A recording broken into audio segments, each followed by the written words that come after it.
गरुडगमन तव चरणकमलमिह मनसि लसतु मम नित्यम्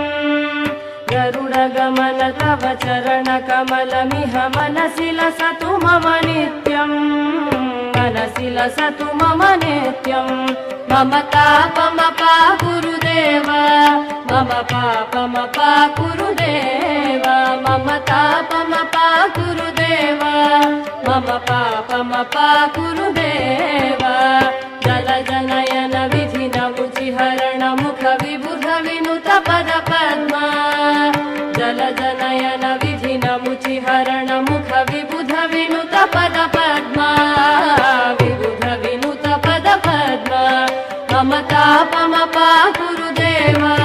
मम पापमपा गुरुदेव मम तापमपा गुरुदेव